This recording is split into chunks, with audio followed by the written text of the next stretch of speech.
Programme अज दी गल दर्शकों का भरपूर स्वागत करती हाँ। प्यारे दर्शकों, सरकार हमेशा लोगों को समय का हानी बनाने वास्ते बहुत सारिया स्कीमां देंदी रहे, जिस दे नाल के लोगों को एक हुलारा मिले, आर्थिक उन्हां दियां तंगियां दूर होण ते अपने जीवन पद्धर नूं उच्चा कर सकन ते समाज दे विच बेहतर योगदान पाउण ते चंगे नागरिक बण। तो इस तरह ही बहुत सारिया स्कीमां हैं जिहड़ियां कि समाज भलाई नाल जुड़ियां हैं, जिहड़ियां कि आम लोगों की जिहड़ी एक आर्थिक सुरक्षा है उस नाल जुड़ियां हैं। इन्हां स्कीमां दा संबंध बैंकां नाल सीधे तौर पर है।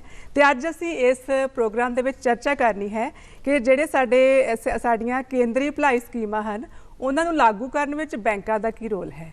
तो जाहिर है कि साडे नाल जिहड़े माहिर मेहमान है उन्हां दा संबंध बैंक नाल भी होना जरूरी है, क्योंकि वो सानूं दसणगे किहड़ियां स्कीमां ने, फ़ायदा किवें लिया जा सकदा है ते आम जनता इस नाल किवें जुड़ सकदी है। तो मैं अपने माहिर मेहमानां दा तारुफ करवा देवां। बिल्कुल मेरे नाल बैठे ने साडे अज दे माहिर मेहमान श्री सुरिंदर कुमार कपूर जी, जिहड़े कि retired deputy general manager SBI ते नाल ही वो state bank learning centre Panchkula दे विच बतौर प्रिंसीपल उन्होंने कार्य किया। उन्होंने दा असीं स्वागत करते हैं। कपूर साहब तुहाडा बहुत स्वागत है। साडे नाल दूजे माहिर मेहमान सीनियर पत्रकार, समय की नबज पछाणन वाले, संवाद रचाउण वाले, समाजिक सरोकारां नाल जुड़े हुए श्री राजीव भास्कर जी, उन्हों का भी भरपूर स्वागत करते हैं जी। तो गलबात का सिलसिला शुरू करते हैं तो साडे दर्शकों को इसकी जानकारी जरूर लाहा देगी, ये साडा दावा है, क्योंकि जदों असीं स्कीमां बारे जाणांगे तां ही सानूं उसका लाभ जिहड़ा है वो लैण का मौका मिलेगा। तो अज जदों असीं इस विषय ते गल करन लई इत्थे जुड़े हाँ तो मेरा सब तो पहला जिहड़ा प्रश्न है कपूर साहब तुहाडे तो है, क्योंकि जदों असीं केंद्री भलाई स्कीमां की गल करते हैं तो सानूं उहदी जानकारी होना बहुत जरूरी है कि किहड़ियां-किहड़ियां स्कीमां ने जो साडे आम जन सधारण नूं कोई फायदा दे सकती हैं। समय समय ते गवर्नमेंट ने वक्त के हिसाब नाल कई स्कीमां शुरू कीतियां। उस स्कीमां दा बड़ा फायदा होया, लोगों को इंप्लीमेंटेशन भी बड़ी कामयाब तरीके नाल कीती। अनएम्पलॉयड यूथ वास्ते गवर्नमेंट ने स्कीम कड्डी, जिहड़े साडे अनएम्पलॉयड यूथ ने उन्हां विचारियां नूं किस तरह मेन स्ट्रीम च लिआंदा जाए, वो किस तरह अपना बिजनेस स्टार्ट कर सकन। अपनियां जड़ियां साडी भैणां गृहणियां उन्हां से स्कीम्स लियांदियां गईयां। कई स्कीम्स ने, एक स्कीम्स नूं दो तरीके नाल आपां डिवाइड कर सकते हैं। एक तो फाइनैंशियल स्कीम्स किया जा सकता है, एक उन्होंने किया जा सकता सोशल सिक्योरिटी वाली स्कीम्स किया जा सकता है। फाइनैंशियल स्कीम्स ते जड़ियां हैगियां मुद्रा लोन की, CGT MSE की, prime minister employment generation programme किया, स्टैंड अप इंडिया प्रोग्राम इन्हां स्कीम कड्डियां, और जिस तरह सोशल सिक्योरिटी की कह लो, प्राइम मिनिस्टर जीवन ज्योति बीमा स्कीम, प्राइम मिनिस्टर सुरक्षा अटल पेंशन, इस तरह कई स्कीमां जिहड़ियां कि गवर्नमेंट ने दिन ब दिन लांच कीतियां, जिहदे नाल कि साडे जिहड़े आम जन है, पब्लिक है, आम जन है, इंडियंस ने उन्होंने फायदा दिता जाए। और ये जिहड़ी स्कीमां बेखूबी नाल चलदियां पईयां और इन्हां दी इंप्लीमेंटेशन बड़ी स्ट्रांग तरीके नाल मॉनिटर की जाती है। और एक चीज़ होर भी मैं तुहानूं दसना चाहांगा, समय दे समय नाल इहदी मॉनिटरिंग इन्नी ज़बरदस्त है, इहदे कुछ इंप्रूवमेंट्स भी जिहड़ियां ना नालों नाल कीतियां भी जांदियां। तो भास्कर जी, जदों असीं गल करते हैं स्कीमां दी, सरकार ने स्कीमां देतियां, बैंकां ने उसनूं अपने लागू कर लिया जां बैंक दे विच ओह स्कीम आ गई। हुण सवाल है कि जनता ने जदों उहदा फायदा लेना तो उस दे वास्ते कोई जागरूकता पैदा करने वास्ते सानूं कोई मीडिया की जरूरत पेगी कि आम लोगों को दस्सिया जाए कि आ स्कीमां आईयां ने, क्योंकि बैंक च जाके तो लोग उहदा फायदा लैणगे, पर पहलां पता लगे कि स्कीमां किहड़ियां ने। बिल्कुल ठीक है। सरकार वक्-वक् समय ते वक्-वक् स्कीमां लोगों की मदद वास्ते, लोगों के वैलफेयर वास्ते लॉन्च करदी। बिल्कुल। और उहदे विच बैंकां दा की रोल है, यही अज दा साडा विषय है। बिना बैंकां तो कोई भी स्कीम लोगों तक नहीं पहुँचाई जा सकती, क्योंकि हुण डायरैक्ट बेनीफिट ट्रांसफर का एक दौर है। तकरीबन सारे तरीके की सबसिडी, गैस के सिलेंडर के उत्ते पहले तुहानूं पता होंदा सीगा कि सिलेंडर हुण सबसिडी तो इन्ने दा मिलूगा, तुसीं उन्ने पैसे दिंदे सी, तुहाडी सबसिडी का तुहानूं पता भी नहीं लगता सी, तुसीं उहनूं गैस के सिलेंडर नूं 300 का 400 का 500 का मन के चलते सी। अज तुहाडी सबसिडी आंदी है 24 रुपए के करीब, वो चुपके नाल तुहाडे बैंक के चली जाती है, उस 24 रुपए का भी तुहानूं नहीं बिल्कुल पता लगता। हुण बहुत सारी इदां दी स्कीम है, जिद्दां हुण अज की डेट विच सरकार दी हुण यूनीयन बजट आया पिछले दिनों के स्टार्टअप नूं लैके, यानी जिहड़े यूथ ने वो अपना कोई बिजनेस स्टार्टअप करना चाहते हैं तो उहदे विच बड़ी ही वधिया स्कीमां सरकार ने लॉन्च की है। हुण मीडिया का रोल जिथे तक हैगा वो स्कीमां दे बारे खबर छापदे ने, और मीडिया दे विच सरकारां अपनी एडवरटाइजमेंट दे के ਲੋਕਾਂ ਨੂੰ ਅਵੇਅਰ ਵੀ ਕਰਦੀ ਹੈ। ਬਿਲਕੁਲ ਇਹਦੇ ਵਿੱਚ ਬੈਂਕਾਂ ਦਾ ਰੋਲ ਸਭ ਤੋਂ ਜ਼ਿਆਦਾ ਹੈ, ਕਿਉਂਕਿ ਸਰਕਾਰ ਜੀ ਨੂੰ ਸਿੱਧਾ ਜਾ ਕੇ ਯੂਥ ਨਹੀਂ ਪੁੱਛ ਸਕਦਾ ਕਿ ਤੁਸੀਂ ਇਹ ਸਟਾਰਟਅਪ ਸਕੀਮ ਕੀਤੀ ਹੈ, ਤੁਸੀਂ ਦੱਸੋ। ਬੈਂਕਾਂ ਦਾ ਰੋਲ ਉੱਥੇ ਵੀ ਬਹੁਤ ਵੱਡਾ ਹੈ। ਬੈਂਕਾਂ ਦੇ ਵਿੱਚ ਜਾ ਕੇ ਉਹ ਯੂਥ ਪੁੱਛ ਸਕਦਾ ਜੀ ਮੈਂ ਆਪਣਾ ਇੱਕ ਬਿਜ਼ਨਸ ਸ਼ੁਰੂ ਕਰਨਾ ਚਾਹੁੰਦਾ, ਦੱਸੋ ਮੈਨੂੰ ਮੈਂ ਸਰਕਾਰ ਤੋਂ ਇਸ ਸਕੀਮ ਦੇ ਅੰਤਰਗਤ ਮੈਂ ਕਿੱਦਾਂ ਮਦਦ ਲੈ ਸਕਦਾ। ਹੁਣ ਉਸ ਯੂਥ ਨੂੰ ਸਰਕਾਰ ਦੀ ਸਕੀਮ ਦੇ ਬਾਰੇ 'ਚ ਦੱਸਣਾ, ਅਵੇਅਰ ਕਰਾਉਣਾ ਸਰਕਾਰ ਥਰੂ ਮੀਡੀਆ ਇੱਕ ਰੋਲ ਤੇ ਆਪਣਾ ਹੈਗਾ, ਪਰ ਬੈਂਕਾਂ ਦਾ ਰੋਲ ਬਹੁਤ ਵੱਡਾ ਹੈ। ਉਸ ਨੂੰ ਬੱਚੇ ਨੂੰ ਇਹ ਦੱਸਣਾ ਕਿ ਬੇਟਾ ਤੂੰ ਇਦਾਂ ਕਰੇਗਾ ਤੇ ਤੈਨੂੰ ਇੰਨੇ ਪੈਸੇ ਆ ਜਾਣਗੇ, ਤੇ ਇਹਨੂੰ ਤੇਰਾ ਟੈਕਸ ਕੰਸੈਸ਼ਨ ਹੈਗਾ, ਇੰਨੇ ਬੈਨੀਫਿਟ ਤੇਰੇ ਬੈਂਕ ਦੇ ਰਾਹੀਂ ਹੋਣਗੇ, ਇੰਨੀ ਵਰਕਿੰਗ ਕੈਪੀਟਲ ਤੈਨੂੰ ਮਿਲ ਸਕਦੀ ਹੈ। ਇਹ ਸਾਰੀ ਚੀਜ਼ਾਂ ਬੈਂਕ ਦਾ ਹੈ, ਜਿਹੜੀ ਸਰਕਾਰ ਦੀ ਅਨਾਉਂਸ ਕੀਤੀ ਹੋਈ ਵੈਲਫੇਅਰ ਸਕੀਮ ਨੂੰ ਸਹੀ ਤਰੀਕੇ ਨਾਲ ਲੋਕਾਂ ਦੇ ਵਿੱਚ ਪਹੁੰਚਾਉਣਾ, ਲੋਕਾਂ ਦੇ ਕੋਲ ਪਹੁੰਚਾਉਣਾ, ਲੋਕਾਂ ਨੂੰ ਬੈਨੀਫਿਟ ਦੇਣਾ। ਮੁਦਰਾ ਲੋਨ ਦੀ ਗੱਲ ਕਰ ਲਈਏ, ਕੀ ਹੈ ਮੁਦਰਾ ਲੋਨ? ਜਦ ਤੱਕ ਬੈਂਕ ਲੋਕਾਂ ਨੂੰ ਨਹੀਂ ਸਮਝਾਣਗੇ ਕਿ ਆਹ ਜਿਹੜਾ ਲੋਨ ਹੈ ਤੁਹਾਨੂੰ ਬਿਨਾਂ ਗਾਰੰਟੀ ਤੋਂ ਮਿਲ ਜਾਂਦਾ ਹੈਗਾ, ਪਰ ਉਸ ਲੋਨ ਨੂੰ ਲੈਣ ਵਾਸਤੇ ਜਿਹੜੀ ਦਿੱਕਤਾਂ ਆਉਂਦੀ ਹੈ ਉਹਦੇ ਉੱਤੇ ਵਧੀਆ ਤੁਸੀਂ ਇਸ ਦੇ ਬਾਰੇ ਦੱਸਿਆ। ਔਰ ਅਸੀਂ ਕਪੂਰ ਸਾਹਿਬ ਨੂੰ ਪੁੱਛਣਾ ਚਾਹਾਂਗੇ ਕਿ ਬਹੁਤ ਸਾਰੀਆਂ ਜਿਹੜੀਆਂ ਸਕੀਮਾਂ ਨੇ, ਕੁਝ ਸਿੱਧੀਆਂ ਬੈਂਕ ਸੈਕਟਰ ਨਾਲ ਜੁੜੀਆਂ ਨੇ, ਕੁਝ ਪੋਸਟ ਆਫਿਸ ਨਾਲ ਜੁੜੀਆਂ ਨੇ, ਤੇ ਜਿਹੜੀਆਂ ਬੈਂਕ ਸੈਕਟਰ ਨਾਲ ਜੁੜੀਆਂ ਸਕੀਮਾਂ ਜਿਨ੍ਹਾਂ ਤੋਂ ਸਾਡੇ ਨੌਜਵਾਨ ਲਾਹਾ ਲੈ ਸਕਦੇ, ਬਜ਼ੁਰਗ ਲੈ ਸਕਦੇ ਆ, ਉਹਨਾਂ ਬਾਰੇ ਸਾਨੂੰ ਜਾਣਕਾਰੀ ਦਿਓ ਕਿ ਖਾਸ ਕਰਕੇ ਸੀਨੀਅਰ ਸਿਟੀਜ਼ਨ ਤੋਂ ਜੇ ਸ਼ੁਰੂ ਕਰੀਏ ਤੇ ਉਹ ਆਪਣੀ ਜਿਵੇਂ ਹੋਂਦ ਨੂੰ ਬਚਾਈ ਰੱਖਣ ਲਈ ਆਪਣੀ ਆਖਰੀ ਉਮਰ ਦੇ ਪੜਾਅ ਤੇ ਕਿਹੜੀਆਂ ਸਕੀਮਾਂ ਨੇ ਜਿਹੜੀਆਂ ਉਹਨਾਂ ਨੂੰ ਫਾਇਦਾ ਦੇ ਸਕਦੀਆਂ? ਦੇਖੋ ਸੀਨੀਅਰ ਸਿਟੀਜ਼ਨ ਵਾਸਤੇ ਤੇ ਬਜਟ 'ਚ ਵੀ ਦੇਖੋ ਸੀਨੀਅਰ ਸਿਟੀਜ਼ਨ ਡਿਪੋਜ਼ਿਟ ਸਕੀਮ ਦਿੱਤੀ ਹੈ। ਇਹ ਤੇ ਡਿਪੋਜ਼ਿਟਸ ਦੀ ਹੈ। ਜਿਹੜੀ ਮੇਨ ਜਿਹੜਾ ਸਟ੍ਰੈਸ ਹੈ ਇਸ ਵੇਲੇ ਇੰਪਲਾਇਮੈਂਟ ਜਨਰੇਟ ਕਰਨ ਦਾ, ਇੰਪਲਾਇਮੈਂਟ ਜਨਰੇਟ ਕਰਨ ਵਾਸਤੇ ਜਿਹੜੀ ਸਭ ਤੋਂ ਬੈਸਟ ਸਕੀਮ ਜਿਹੜੀ ਹੈ ਈਜ਼ੀ ਕੱਢੀ ਹੈ ਉਹ ਮੁਦਰਾ ਲੋਨ ਆ। ਮੁਦਰਾ ਜਿਹੜੀ ਲੋਨ ਸਕੀਮ ਹੈ ਉਹ 3 ਸਟੇਜਸ 'ਚ ਹੈ। ਇੱਕ ਨੂੰ ਕਹਿੰਦੇ ਨੇ ਸ਼ਿਸ਼ੂ, ਇੱਕ ਕਿਸ਼ੋਰ ਤੇ ਤਰਨ। ਵੀ ਤੁਸੀਂ 50,000 ਰੁਪਇਆ ਵੀ ਲੋਨ ਲੈ ਸਕਦੇ ਹੋ, 5 ਲੱਖ ਵੀ ਲੈ ਸਕਦੇ ਹੋ, 10 ਲੱਖ ਵੀ ਲੈ ਸਕਦੇ ਹੋ। ਉਹ ਸਭ ਤੋਂ ਜਿਹੜੀ ਇਸ ਦੀ ਸਕੀਮ ਦੀ ਬਖੂਬੀ ਹੈ ਵੀ ਤੁਹਾਨੂੰ ਕੋਈ ਗਰੰਟੀ ਨਹੀਂ ਚਾਹੀਦੀ। ਦੇਖੋ ਮੇਰੇ ਕੋਲ ਕੋਈ ਗਰੰਟੀ ਨਹੀਂ, ਕੋਈ ਬੰਦਾ ਅੱਜ ਦੀ ਡੇਟ ਦੇ ਵਿੱਚ ਕੋਈ ਗਰੰਟੀ ਦੇਣਾ ਵੀ ਨਹੀਂ ਚਾਹੁੰਦਾ, हिचकता ना। मेरे को कोलेटरल सिक्योरिटी है, अगर मेरे को कोलेटरल सिक्योरिटी नहीं है, मेरे को प्रॉपर्टी नहीं है, मेरे को लिक्विड एसेट नहीं है, तो इसका मतलब मैं काम नहीं कर सकांगा। लेकिन ऐसा नहीं, इस स्कीम ने ये सारिया जड़ियाँ डिफिकल्टीज ने उन्होंने ओवरराइड किया और स्कीम बड़ी तरीके नाल कामयाब हो रही है। इसका मैं तुहानूं एक डाटा तो तुहानूं जस्टिफाई करांगा भी किस तरह ये इंप्लॉयमेंट जनरेट करेगी है। 2021-2022 ਦੇ ਵਿੱਚ ਬੈਂਕਾਂ ਨੇ 5,26,000 ਕਰੋੜ ਰੁਪਇਆ ਮੁਦਰਾ ਲੋਨ 'ਚ ਵੰਡਿਆ। ਉਹ ਜਿਹੜਾ ਸਾਡਾ ਕਵਰੇਜ ਹੈ 5 ਕਰੋੜ ਜਿਹੜੇ ਸਾਡੇ ਯੂਥ ਨੇ, 5 ਕਰੋੜ ਯੂਥ ਨੂੰ ਕਵਰ ਕੀਤਾ। ਇਟ ਮੀਨਸ ਵੀ 2021-22 ਦੇ ਵਿੱਚ 5 ਕਰੋੜ ਯੂਥ ਨੂੰ ਅਸੀਂ ਮੁਦਰਾ ਲੋਨ ਦਿੱਤਾ। ਅਗਰ ਮੁਦਰਾ ਲੋਨ ਦਿੱਤਾ, ਅਗਰ ਉਸਨੇ ਇੱਕ ਆਪਣਾ ਸੈਟਅਪ ਕੀਤਾ ਕਿਸੇ ਵੀ ਬੰਦੇ ਨੇ, ਉਹਨੇ ਕਮ ਸੇ ਕਮ ਕਿਸੇ ਹੋਰ ਨੂੰ ਵੀ ਇੰਪਲੋਇਮੈਂਟ ਦਿੱਤੀ ਹੋਏਗੀ, ਇਕੱਲਾ ਤਾਂ ਹੋਏਗਾ ਨਹੀਂ। ਇਸ ਕਰਕੇ ਇਹਦੇ ਵਿੱਚ ਕਾਫੀ ਕਾਮਯਾਬੀ ਮਿਲੀ ਹੈ। ਔਰ ਇਸ ਦੀ ਜਿਹੜੀ ਮੋਨੀਟਰਿੰਗ ਹੈ ਬੜੀ ਜ਼ਬਰਦਸਤ ਹੈ, ਬੜੀ ਸਟ੍ਰਿਕਟ ਮੋਨੀਟਰਿੰਗ ਹੈ। ਜਦ ਮੈਂ ਤੁਹਾਡੇ ਰਾਹੀਂ ਤੁਹਾਨੂੰ ਦੱਸਣਾ ਚਾਹਾਂਗਾ, ਜਦੋਂ ਐਪਲੀਕੇਸ਼ਨ ਮੁਦਰਾ ਲੋਨ ਦੀ ਆਉਂਦੀ ਹੈ ਤੇ ਕਿਸੇ ਦੀ ਕੋਈ ਵਿਲ ਨਹੀਂ ਹੈ, ਮੇਰੀ ਵਿਮਸ ਐਂਡ ਫੈਂਸੀਜ਼ ਨਹੀਂ ਹੈ ਕਿ ਮੈਂ ਉਹਨੂੰ ਐਪਲੀਕੇਸ਼ਨ ਨੂੰ ਵਾਪਸ ਕਰ ਦਿਆਂ। ਸਪੋਜ਼ ਮੈਂ ਬ੍ਰਾਂਚ ਮੈਨੇਜਰ ਹਾਂ, ਉਹਦਾ ਇੱਕ ਰੀਜ਼ਨ ਦੇਣਾ ਪਏਗਾ, ਰਿਕਾਰਡ ਕਰਨਾ ਪਏਗਾ ਔਰ ਸੀਨੀਅਰਸ ਨੂੰ ਕੰਸਲਟ ਕਰਕੇ ਵੀ ਅਗਰ ਇਹ ਵਾਈਬਲ ਨਹੀਂ ਯੂਨਿਟ ਹੈ ਤਾਂ ਉਹਨੂੰ ਵਾਪਸ ਕੀਤਾ ਜਾਏਗਾ, ਅਦਰਵਾਈਜ਼ ਵਾਪਸ ਨਹੀਂ ਕੀਤਾ ਜਾਏਗਾ। ਔਰ ਇੱਕ ਮੈਂ ਆਪਣੇ ਪਰਸਨਲ ਐਕਸਪੀਰੀਅੰਸ ਨਾਲ ਮੈਂ ਕਹਾਂ, ਲੌਂਗ ਬੈਕ ਅਗਰ 20-25 ਸਾਲ ਮੈਂ ਆਪਣੇ ਆਪ ਨੂੰ ਪਿੱਛੇ ਲੈ ਕੇ ਜਾਵਾਂ, ਮੁਦਰਾ ਲੋਨ ਜਿਹੜੇ ਛੋਟੇ ਛੋਟੇ ਲੋਨਸ ਲਿਆਉਂਦੇ ਸੀ, ਪ੍ਰਾਈਮ ਮਿਨਿਸਟਰ ਸਕੀਮਸ ਆਉਂਦੀਆਂ ਸਨ, ਗਵਰਨਮੈਂਟ ਇੰਡਸਟਰੀ ਡਿਪਾਰਟਮੈਂਟ ਸਪਾਂਸਰ ਕਰਦਾ ਸੀਗਾ। ਲੇਕਿਨ ਜਿਨ੍ਹਾਂ ਦੀ ਨੀਅਤ ਅੱਛੀ ਸੀਗੀ, ਜਿਹੜੇ ਬੱਚੇ ਕਾਮਯਾਬ ਕੰਮ ਕਰਨ 'ਚ ਨੀਅਤ ਰੱਖਦੇ ਸੀਗੇ, 50,000 ਰੁਪਇਆ ਲੋਨ ਲੈ ਕੇ ਅੱਜ ਦੀ ਡੇਟ ਦੇ ਵਿੱਚ ਮੈਂ ਕੋਟ ਨਹੀਂ ਕਰਨਾ ਚਾਹੁੰਦਾ, ਇੱਕ ਐਸਾ ਇੰਡਸਟਰੀਲਿਸਟ ਹੈ ਜਿਹਦੀ ਕੀ ਵਰਥ 20-22 ਕਰੋੜ ਹੈ। ਇਹ ਸਾਰੀ ਕਾਮਯਾਬੀ ਦਾ ਰਾਜ ਹੈ। ਇਹਦੇ ਵਿੱਚ ਬੈਂਕਸ ਬੜਾ ਅੱਛਾ ਰੋਲ ਪਲੇ ਕਰੇਗਾ। ਤਾਂ ਠੀਕ ਹੈ, ਮੈਂ ਆਪਣੇ ਸਾਥੀ ਕੋ ਪੈਨਲਿਸਟ ਨਾਲ ਐਗਰੀ ਕਰਨਾ, ਹਲੇ ਅਵੇਕਨਿੰਗ ਦੀ ਬੜੀ ਜ਼ਰੂਰਤ ਹੈ, ਅਵੇਕਨਿੰਗ ਚਾਹੀਦੀ ਹੈ। ਔਰ ਇਹਦੇ ਵਿੱਚ ਮੈਂ ਤੇ ਮੀਡੀਆ ਨੂੰ ਵੀ ਰਿਕੁਐਸਟ ਕਰਾਂਗਾ ਵੀ ਕਮ ਸੇ ਕਮ ਸਾਰੇ ਜਿਹੜੇ ਯੂਥ ਹੈ ਉਹਨਾਂ ਨੂੰ ਜਾਗਰੂਕ ਕਹਿਣਾ ਚਾਹੀਦਾ ਵੀ ਇਹ ਸਕੀਮਾਂ ਤੁਹਾਡੇ ਆਸੇ ਹੈ, ਇੰਪਲੋਇਮੈਂਟ ਜਨਰੇਟਡ ਹੈ। ਔਰ ਇੱਕ ਚੀਜ਼ ਹੋਰ ਮੈਂ ਤੁਹਾਡੇ ਰਾਹੀਂ ਕਹਾਂਗਾ, ਹੁਣ ਗਾਨਾ ਦੀ ਡੇਜ਼ ਕੋਈ ਜਿੱਥੇ ਮੋਨੋਪਲੀ ਹੈ, ਬੈਂਕਾਂ ਦੇ ਵਿੱਚ ਰਾਈਟ ਹੈ ਐਵਰੀ ਇੰਡੀਅਨ ਦਾ। बैंक अगर एग्जिस्ट करेगा ना तो because of Indians we people exist करेगा। अगर असी बैंक से जाना बंद कर देंगे तो बैंक कितों चलणगे।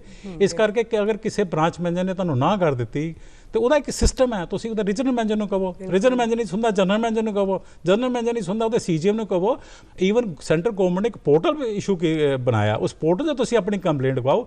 मैं नहीं समझदा असीं इन्नी अवेकनिंग आ चुकी है, इन्नी साडी लिटरेसी रेट वध चुका है कि अज किसी दी विम्स एंड फैंसी नाल असीं ना करांगे। अपना राइट है, लेकिन इहदे वास्ते अवेकनिंग जरूरी है। जिहड़े मैं अपने कौम पैनलिस्ट मीडिया नूं कहांगा तुसीं अपना रोल ਤੁਹਾਨੂੰ ਬਖੂਬੀ ਹੋਰ ਵਧਾਉਣਾ ਚਾਹੀਦਾ। ਮਤਲਬ ਮੀਡੀਆ ਦਾ ਰੋਲ ਜਿਹੜਾ ਮਹੱਤਵਪੂਰਨ ਹੈ ਹੀ। ਨਾਲ ਅਸੀਂ ਭਾਸਕਰ ਜੀ ਜਦੋਂ ਸੁਣਵਾਈ ਕਿਤੇ ਨਹੀਂ ਹੋਈ ਤੇ ਫਿਰ ਮੀਡੀਆ ਦੇ ਵਿੱਚ ਆਉਣ ਲਈ ਕਿਸ ਤਰ੍ਹਾਂ ਦੀਆਂ, ਜਿਸ ਤਰ੍ਹਾਂ ਲੋੜ ਪੈਂਦੀ ਹੈ ਕਈ ਵਾਰੀ ਕਿਸੇ ਉਪਭੋਗਤਾ ਨੂੰ ਕਿ ਉਹਨੂੰ ਨਹੀਂ ਕਿਤੇ, ਜਿਵੇਂ ਇਹਨਾਂ ਨੇ ਕਿਹਾ ਵੀ ਆਪਾਂ ਓਰੀਜਨਲ ਮੈਨੇਜਰ ਕੋਲ ਵੀ ਗਏ, ਉੱਪਰ ਵੀ ਗਏ, ਨਹੀਂ ਸੁਣਵਾਈ ਹੋਈ, ਤੇ ਮੀਡੀਆ ਵੀ ਰੋਲ ਅਦਾ ਕਰਦਾ ਇਹਦੇ ਵਿੱਚ। ਜੀ ਬਿਲਕੁਲ ਰੋਲ ਕਰਦਾ। ਮੀਡੀਆ ਦਾ ਨਾਂ ਹੀ ਹੈਗਾ ਬੇਸਿਕਲੀ ਇਹ ਸਰਕਾਰਾਂ ਦੀ ਚਲਾਈ ਹੋਈ ਸਕੀਮਾਂ ਦਾ ਤੇ ਲੋਕਾਂ ਦੇ ਵਿੱਚ ਦਾ ਇੱਕ ਬ੍ਰਿਜ ਦਾ ਕੰਮ ਕਰਦਾ। ਮੀਡੀਆ ਦਾ ਰੋਲ ਹੀ ਹੈ ਬੇਸਿਕ ਰੋਲ ਹੀ ਹੈ। ਉਹ ਭਾਵੇਂ ਸਰਕਾਰਾਂ ਦੀ ਸਕੀਮਾਂ ਵਾਸਤੇ ਹੋਏ ਜਾਂ ਲੋਕਾਂ ਦੀ ਗੱਲਾਂ ਨੂੰ ਸਰਕਾਰਾਂ ਤੱਕ ਪਹੁੰਚਾਉਣ ਦੀ ਗੱਲ ਹੋਏ, ਤੇ ਮੀਡੀਆ ਆਪਣਾ ਰੋਲ ਬਾਖੂਬੀ ਨਿਭਾ ਵੀ ਰਿਹਾ। ਔਰ ਨਾਲ ਦੇ ਨਾਲ ਹੁਣ ਤੇ ਸੋਸ਼ਲ ਮੀਡੀਆ ਵੀ ਬਹੁਤ ਐਕਟਿਵ ਹੈਗਾ। ਸੋਸ਼ਲ ਮੀਡੀਆ ਦੇ ਵਿੱਚ ਕਿਸੇ ਨਾਲ ਕੋਈ ਫਰਾਡ ਹੋਇਆ, ਕੋਈ ਗੱਲ ਹੋਈ, ਉਹਨੂੰ ਇੰਨਾ ਕੁ ਹਾਈਲਾਈਟ ਕਰ ਦਿੰਦੇ ਨੇ ਕਿ ਅਗਲੇ ਬੰਦੇ ਉਸ ਫਰਾਡ ਤੋਂ ਕਿੱਦਾਂ ਬਚੇ ਉਹਦੇ ਵਾਸਤੇ ਅਵੇਅਰ ਕਰ ਦਿੰਦੇ ਨੇ।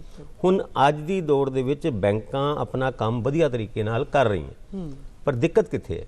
ਦਿੱਕਤ ਹੈ ਵੇ ਕਿ ਹੁਣ ਆਪਾਂ ਡਿਜੀਟਲ ਯੁੱਗ ਦੇ ਵਿੱਚ ਚਲੇ ਗਏ ਹਾਂ। ਸਾਰੀ schemes, welfare schemes direct benefit transfer ਦੀ ਤਰਫ ਤੁਰ ਰਹੀ ਹੈ। ਉਹਦੇ ਵਿੱਚ OTP ਔਰ ਆਨਲਾਈਨ ਟ੍ਰਾਂਜੈਕਸ਼ਨ, ਇਸ ਪੂਰੇ ਦੌਰ ਦੇ ਵਿੱਚ ਆਪਾਂ ਲੋਕਾਂ ਨੂੰ ਬਚਾਉਣਾ ਕਿੱਦਾਂ ਆਨਲਾਈਨ ਫਰਾਡ ਦੇ ਰਾਹੀਂ, ਇਹ ਇੱਕ ਬੜਾ ਵੱਡਾ ਚੈਲੰਜ ਹੈ ਸਰਕਾਰਾਂ ਵਾਸਤੇ। ਹਾਲਾਂਕਿ ਪਿਛਲੇ ਦਿਨਾਂ ਦੇ ਵਿੱਚ ਪਾਰਲੀਮੈਂਟਰੀ ਪੈਨਲ ਨੇ ਇਸ ਗੱਲ ਦੀ ਰਿਕਮੈਂਡੇਸ਼ਨ ਕੀਤੀ ਹੈ ਕਿ ਨੋਡਲ ਏਜੰਸੀ ਬਣਾਉਣ ਦੀ ਗੱਲ ਤੁਰੀ ਹੈ ਕਿ ਨੋਡਲ ਏਜੰਸੀ ਦਾ ਕੰਮ ਹੀ ਇਹ ਹੋਏ ਕਿ ਲੋਕਾਂ ਨੂੰ ਕਿਸ ਤਰੀਕੇ ਨਾਲ ਡਿਜੀਟਲ ਫਰਾਡ ਤੋਂ ਬਚਾਇਆ ਜਾ ਸਕਦਾ। ਗੱਲ ਤੁਰੀ ਤੇ ਹੈ, ਹੁਣ ਆਖਿਰ ਤੱਕ ਜਾਏਗੀ ਵੀ। ਔਰ ਮੈਨੂੰ ਇਹ ਲੱਗਦਾ ਹੈ ਕਿ ਜਿੰਨੀ ਕੁ ਸੁਰੱਖਿਆ ਦੇ ਇੰਤਜ਼ਾਮ ਸਾਡੇ ਦੇਸ਼ ਦੇ ਵਿੱਚ ਹੈਗੇ ਨੇ ਡਿਜੀਟਲ ਫਰਾਡ ਤੋਂ ਰੋਕਣ ਵਾਸਤੇ, ਕਿਸੇ ਵੀ ਕੰਟਰੀ ਦੇ ਵਿੱਚ ਨਹੀਂ ਹੈਗੇ। ਕਿਸੇ ਵੀ ਕੰਟਰੀ ਦੇ ਵਿੱਚ ਕੋਈ OTP ਨਹੀਂ ਆਉਂਦਾ, ਸਿੱਧਾ ਉੱਥੇ ਟ੍ਰਾਂਜੈਕਸ਼ਨ ਆਪਣਾ ਕਾਰਡ ਤੁਸੀਂ ਦੱਸੋ, ਉਹ ਪੈਸੇ ਤੁਹਾਡੇ ਉਹ ਜਾਂਦੇ ਨੇ ਬਿਨਾਂ ਹਵਾ, ਬਿਨਾਂ ਤੁਹਾਨੂੰ ਕੋਈ ਪੁੱਛੇ ਕਿ ਭੇਜਦੀ ਹੈ। ਇੱਥੇ ਤੇ ਭੇਜਦੇ ਨੇ ਤਾਂ ਵੀ ਇੰਨੇ ਫਰਾਡ ਹੋ ਜਾਂਦੇ ਨੇ। ਬੈਂਕਿੰਗ ਸਿਸਟਮ ਆਪਣਾ ਕੰਮ ਕਰ ਰਿਹਾ। ਅੱਗੇ ਚੱਲ ਕੇ ਹੋਰ ਕਿਸ ਤਰੀਕੇ ਨਾਲ ਆਪਣੇ ਲੋਕਾਂ ਨੂੰ, ਜਿਨ੍ਹਾਂ ਵਾਸਤੇ ਆਪਾਂ ਬੈਨੀਫਿਟਸ, ਸੋਸ਼ਲ ਬੈਨੀਫਿਟਸ ਦੀ ਸਕੀਮ ਲਾਂਚ ਕਰਦੇ ਨੇ, ਪਹੁੰਚਾਉਣਾ ਚਾਹੁੰਦੇ ਨੇ, ਗਿਰਿਆਂ ਨੂੰ ਉਠਾਉਣਾ ਚਾਹੁੰਦੇ ਆ, ਉਹਦੇ ਵਾਸਤੇ ਬੈਂਕਾਂ ਦਾ ਰੋਲ ਬਹੁਤ ਵੱਡਾ, ਬਹੁਤ ਇੰਪੋਰਟੈਂਟ ਹੈ। ਤੇ ਗੱਲਬਾਤ ਇਸ ਤਰ੍ਹਾਂ ਜਾਰੀ ਰੱਖਾਂਗੇ। ਆਓ ਅਸੀਂ ਇੱਕ ਵੀਡੀਓ ਦੇਖਦੇ ਹਾਂ ਜਿਸ ਦੇ ਵਿੱਚ ਬੈਂਕ ਅਧਿਕਾਰੀਆਂ ਵੱਲੋਂ ਇਹਨਾਂ ਸਕੀਮਾਂ ਬਾਰੇ ਸਾਨੂੰ ਜਾਣੂ ਕਰਵਾਇਆ ਗਿਆ।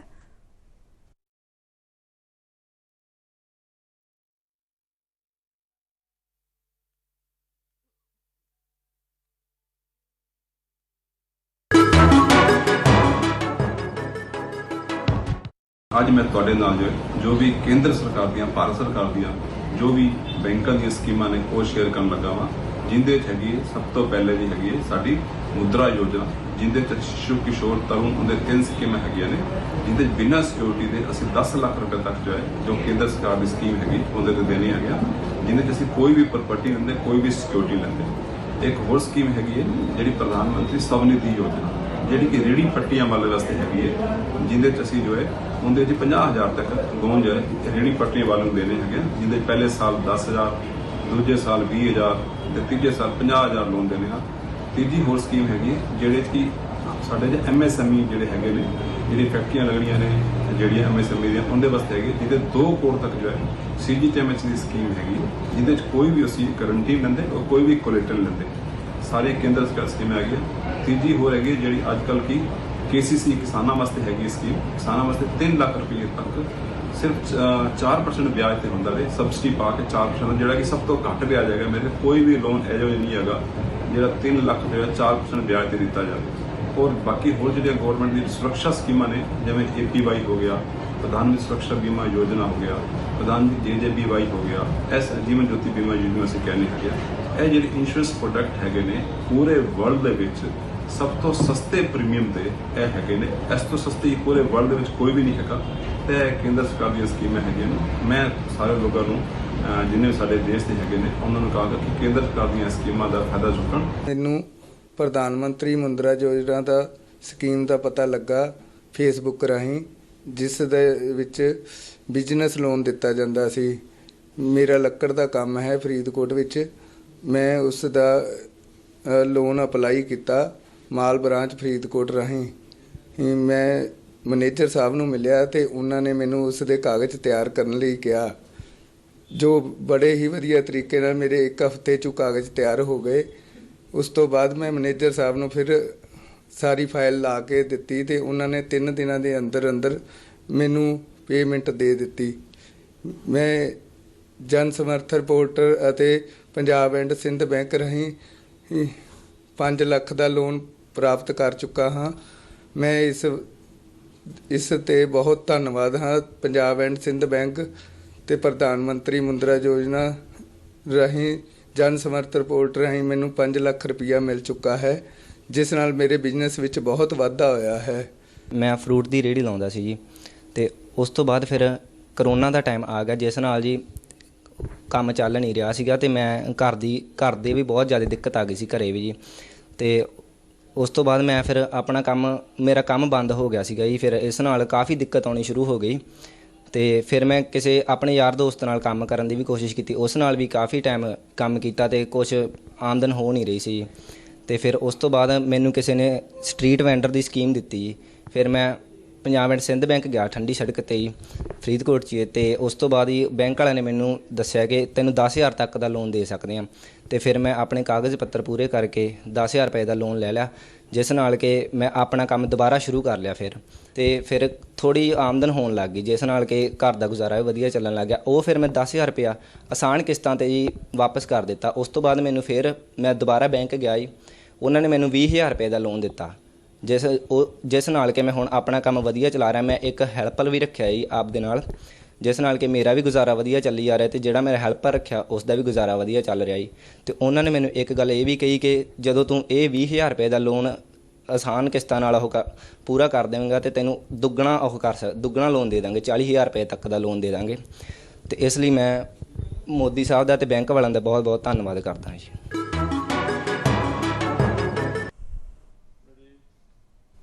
ਹਾਂਜੀ ਕਪੂਰ ਸਾਹਿਬ, ਜਿਵੇਂ ਅਸੀਂ ਗੱਲ ਕਰ ਰਹੇ ਸੀ ਕਿ ਮਾਣਯੋਗ ਪ੍ਰਧਾਨ ਮੰਤਰੀ ਜੀ ਨੇ ਬਹੁਤ ਸਾਰੀਆਂ ਯੋਜਨਾਵਾਂ ਜਿਹੜੀਆਂ ਨੇ ਕੇਂਦਰੀ ਭਲਾਈ ਸਕੀਮਾਂ ਜਿਹੜੀਆਂ 2015 ਦੇ ਵਿੱਚ ਤੇ 2019 ਦੇ ਵਿੱਚ ਲਾਂਚ ਕੀਤੀਆਂ, ਉਹਨਾਂ ਬਾਰੇ ਸਾਨੂੰ ਥੋੜ੍ਹੀ ਜਿਹੀ ਝਾਤ ਪਵਾਓ ਕਿ ਪ੍ਰਧਾਨ ਮੰਤਰੀ ਸੜਕ ਬੀਮਾ ਯੋਜਨਾ ਜਾਂ ਜਿਹੜੀ ਪ੍ਰਧਾਨ ਮੰਤਰੀ ਪੈਨਸ਼ਨ ਯੋਜਨਾ ਹੈ, ਅਟਲ ਪੈਨਸ਼ਨ ਯੋਜਨਾ, ਉਹ ਕਿਸ ਤਰ੍ਹਾਂ ਲਾਹੇਵੰਦ ਹੈ? ਇੱਕ 2015 ਦੇ ਵਿੱਚ ਇੱਕ ਸਕੀਮ ਯੋਜਨਾ ਸ਼ੁਰੂ ਕੀਤੀ, ਪ੍ਰਾਈਮ ਮਿਨਿਸਟਰ ਸੁਰੱਖਿਆ ਯੋਜਨਾ। ਹਾਂਜੀ, ਅਸੀਂ ਦੇਖਦੇ ਹਾਂ ਵੀ ਕਈ ਐਕਸੀਡੈਂਟਸ ਹੋ ਜਾਂਦੇ ਨੇ, ਔਰ ਐਕਸੀਡੈਂਟ ਦੇ ਬਾਅਦ ਫੈਟਲਿਟੀ ਹੋ ਗਈ, ਡੈਥ ਹੋ ਗਈ, ਪਿੱਛੇ ਘਰ ਦੇ ਵਿੱਚ ਵਿਚਾਰਿਆਂ ਨੂੰ ਕੁਝ ਮਿਲਦਾ ਨਹੀਂ ਹੈ। ਉਸ ਇਮੀਡੀਏਟ ਨੀਡਸ ਨੂੰ ਪੂਰੀਆਂ ਕਰਨ ਵਾਸਤੇ ਜਾਂ ਕੁਝ ਕਰਨ ਵਾਸਤੇ, ਉਹਨਾਂ ਦੀ ਲਿਵਲੀਹੁੱਡ ਕਰਨ ਵਾਸਤੇ ਇੱਕ ਗਵਰਨਮੈਂਟ ਨੇ ਬੜੀ ਅੱਛੀ ਸਕੀਮ ਕੱਢੀ, ਪ੍ਰਾਈਮ ਮਿਨਿਸਟਰ ਸੁਰੱਖਿਆ ਯੋਜਨਾ। ਉਹਦੇ ਵਿੱਚ ਦੇਖੋ ਪ੍ਰੀਮੀਅਮ ਵੀ ਬੜਾ ਘੱਟ ਹੈ, 20 ਰੁਪਏ ਸਾਲਾਨਾ ਤੁਸੀਂ ਪ੍ਰੀਮੀਅਮ ਦੇਣਾ, ਔਰ 2 ਲੱਖ ਦਾ ਇੰਸ਼ੋਰੈਂਸ ਕਵਰ ਹੈ ਇਨ ਕੇਸ ਆਫ ਡੈਥ। ਅਗਰ ਜਿਹੜੀ ਫੈਟਲਿਟੀ ਹੋ ਗਈ ਹੈ, ਡਿਸੇਬਿਲਿਟੀ ਹੋ ਗਈ ਹੈ ਥੋੜ੍ਹੀ ਬਹੁਤੀ, ਉਹਦੇ ਕੇਸ 'ਤੇ ਵੀ ਤੁਹਾਨੂੰ 1 ਲੱਖ ਰੁਪਏ ਮਿਲ ਜਾਏਗਾ ਕਮ ਸੇ ਕਮ। ਉਸ ਦੁੱਖ ਦੀ ਘੜੀ ਦੇ ਵਿੱਚ ਵੀ ਤੁਹਾਨੂੰ 2 ਲੱਖ ਰੁਪਏ ਵੀ ਹੈ, ਤੁਹਾਨੂੰ ਕਾਫੀ ਕੁਛ ਨਾ ਕੁਛ ਮਦਦ ਦੇ ਸਕਦਾ। ਔਰ 1 ਲੱਖ ਰੁਪਏ ਥੋੜ੍ਹੀ ਡਿਸੇਬਿਲਿਟੀ ਜਿਹੜੀ ਥੋੜ੍ਹੀ ਜਿਹੀ ਹੋ ਗਈ, ਉਹਦੇ 'ਚ ਵੀ ਤੁਹਾਨੂੰ ਮਦਦ ਦੇ ਸਕਦਾ। ਉਹਦੇ ਬਾਅਦ ਇਹ ਤਾਂ ਹੋ ਗਈ ਸੜਕ ਐਕਸੀਡੈਂਟ ਤੇ ਲਿੰਕ ਨਾਲ, ਲੇਕਿਨ ਕਈ ਇੱਕ ਸਕੀਮ ਸੀ ਉਹਨਾਂ ਕਹਿੰਦੀ ਪ੍ਰਾਈਮ ਮਿਨਿਸਟਰ ਜੀਵਨ ਜੋਤੀ ਬੀਮਾ, ਉਹਦੇ ਵਿੱਚ ਵੀ ਪ੍ਰੀਮੀਅਮ ਬੜਾ ਘੱਟ ਹੈ। ਉਸ ਪ੍ਰੀਮੀਅਮ ਕੱਟ ਕੇ ਤੁਹਾਨੂੰ ਆਪਣਾ 2 ਲੱਖ ਦਾ ਲਾਈਫ ਦਾ ਕਵਰ ਹੈ, 2 ਲੱਖ ਇੰਸ਼ੋਰੈਂਸ ਹੈ ਵੀ ਨੈਚੁਰਲ ਡੈਥ ਹੋ ਗਈ, ਬੰਦਾ ਬਿਮਾਰੀ ਨਾਲ ਹੋ ਗਿਆ, ਕਿਸ ਹੋ ਗਿਆ। ਦੇਖੋ ਡੈਥ ਜਿਹੜੀ ਹੈ ਕਿ ਬੜਾ ਕਰੂਰ ਪਾਰਟ ਗਿਣਾ ਜਾਂਦਾ, ਡੈਥ ਪੂਰੀ ਫੈਮਿਲੀ ਨੂੰ ਖਤਮ ਕਰਕੇ ਰੱਖ ਦਿੰਦੀ ਹੈ। ਔਰ ਉਸ ਵੇਲੇ ਗਰੀਬ ਆਦਮੀ ਕੋਲ ਅਗਰ ਪੈਸਾ ਥੋੜ੍ਹਾ ਜਿਹਾ ਹੋਏ, ਉਹ ਆਪਣੇ ਆਪ ਨੂੰ ਸੰਭਾਲ ਲਏਗਾ। ਇਹ ਵੀ ਇਹਦੇ ਵਿੱਚ ਪ੍ਰੀਮੀਅਮ ਦੇ ਕੇ ਤੁਸੀਂ 330 ਰੁਪਏ ਦਾ ਸਾਲਾਨਾ ਪ੍ਰੀਮੀਅਮ ਦੇਣਾ, ਉਹ 2 ਲੱਖ ਦਾ ਤੁਹਾਨੂੰ ਕਵਰ ਮਿਲੇਗਾ। ਉਹਦੇ ਬਾਅਦ ਅਨਆਰਗਨਾਈਜ਼ ਸੈਕਟਰ ਨੇ, ਸਾਡੇ ਜਿਹੜੇ ਰਿਕਸ਼ਾ ਚਾਲਕ ਨੇ ਜਾਂ ਕੁਛ ਨੇ ਜਿਹੜੇ ਛੋਟੇ ਦੁਕਾਨਦਾਰ ਨੇ, ਇਹਨਾਂ ਵਿਚਾਰਿਆਂ ਕੋਲ ਆਫਟਰ ਇੱਕ ਪਰਟੀਕੂਲਰ ਏਜ 60 ਸਾਲ 65 ਸਾਲ ਦੇ ਬਾਅਦ ਵਿਚਾਰੇ ਕਿੱਥੇ ਜਾਣਗੇ, ਲਿਵਲੀਹੁੱਡ ਕਿੱਥੋਂ ਲੈਣਗੇ? ਜਾਂ ਤਾਂ ਬੱਚਿਆਂ ਦੇ ਡਿਪੈਂਡੈਂਟ ਹੋਣਗੇ, ਅਗਰ ਬੱਚੇ ਨਾ ਦੇਣਗੇ ਤਾਂ ਕਿਸ ਤਰ੍ਹਾਂ ਗੁਜ਼ਾਰਾ ਕਰਨਗੇ?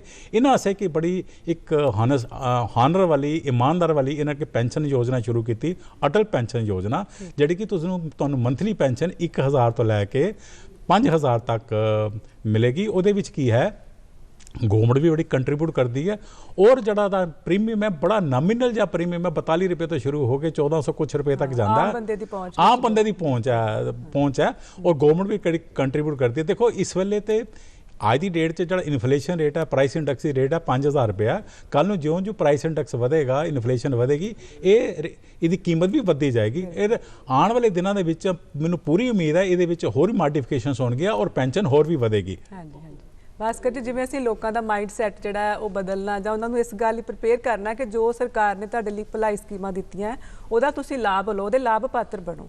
ਇਹਦੇ ਵਾਸਤੇ ਕਈ ਵਾਰੀ ਨਾ ਆਮ ਜਨ ਸਧਾਰਨ ਨੇ ਸੋਚ ਲੈਂਦਾ ਮੇਰਾ ਤੇ ਕੋਈ ਫਾਇਦਾ ਨਹੀਂ, ਇਹ ਤਾਂ ਸਰਕਾਰ ਨੂੰ ਹੀ ਫਾਇਦਾ ਹੋਣਾ, ਸ਼ਾਇਦ ਪਤਾ ਨਹੀਂ ਤਾਂ ਇੰਨਾ ਪੈਸਾ। ਇਹਦੇ ਲਈ ਲੋਕਾਂ ਦਾ ਮਾਈਂਡ ਸੈਟ ਬਦਲਿਆ ਕਿਵੇਂ ਜਾਏ? ਬਹੁਤ ਵਾਰ ਇਹਦਾ ਬਿਲਕੁਲ ਬਿਲਕੁਲ ਠੀਕ ਤੁਸੀਂ ਸਵਾਲ ਪੁੱਛਿਆ। ਪਿਛਲੇ ਦਿਨਾਂ ਦੇ ਵਿੱਚ ਤੁਹਾਨੂੰ ਯਾਦ ਹੋਏਗਾ, ਦਿਨਾਂ ਕੀ ਪਿਛਲੇ ਸਾਲਾਂ ਦੇ ਵਿੱਚ ਇੱਕ ਬੈਂਕਾਂ ਤੋਂ ਤੁਹਾਨੂੰ ਫੋਨ ਜ਼ਰੂਰ ਆਇਆ ਹੋਏਗਾ ਵੀ ਪ੍ਰਧਾਨ ਮੰਤਰੀ ਜੀਵਨ ਸੁਰੱਖਿਆ ਕੋਈ ਇਦਾਂ ਦੀ ਸਕੀਮ ਹੈ, 200-300 ਰੁਪਏ ਕੱਟਦੇ ਨੇ। 2 ਸਕੀਮਾਂ ਹੈਗੀਆਂ ਇਦਾਂ ਦੀ, ਇੱਕ ਦੇ ਵਿੱਚ ਥੋੜੇ ਕੱਟਦੇ ਨੇ, ਇੱਕ ਦੇ ਵਿੱਚ ਜ਼ਿਆਦਾ ਕੱਟਦੇ ਨੇ। ਔਰ ਇਹ ਤੁਹਾਨੂੰ ਬੈਂਕਾਂ ਤੋਂ ਫੋਨ ਤੇ ਆਇਆ ਕਿ ਜੀ ਤੁਹਾਡੇ ਇਹ ਪੈਸੇ ਕੱਟਣੇ ਆ, ਬੜੀ ਵਧੀਆ ਸਕੀਮ ਹੈ।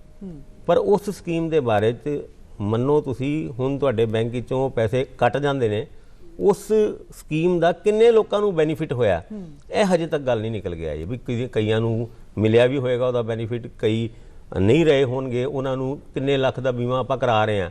ਸਾਡੇ ਬੈਂਕ ਤੋਂ ਹਰ ਸਾਲ ਨਿਕਲ ਜ਼ਰੂਰ ਜਾਂਦਾ, ਪਰ ਬੈਨੀਫਿਟ ਕਿੰਨੇ ਲੋਕਾਂ ਨੂੰ ਮਿਲਦਾ ਹੈ ਇਹ ਤੇ ਸਰਕਾਰਾਂ ਦਾ ਕੰਮ ਹੈ ਅਵੇਅਰ ਕਰਨਾ ਲੋਕਾਂ ਨੂੰ ਕਿ ਇਹਦਾ ਇਹ ਬੈਨੀਫਿਟ ਹੈਗਾ। ਇਹਦਾ ਸਰਵੇ ਹੁੰਦਾ ਹੋਏਗਾ ਸਮੇਂ-ਸਮੇਂ ਤੇ ਸਰਕਾਰੀ ਸਰਵੇ ਤੇ ਹੁੰਦਾ ਹੋਏਗਾ, ਆંકੜਾ ਵੀ ਅਵੇਲੇਬਲ ਹੋਏਗਾ।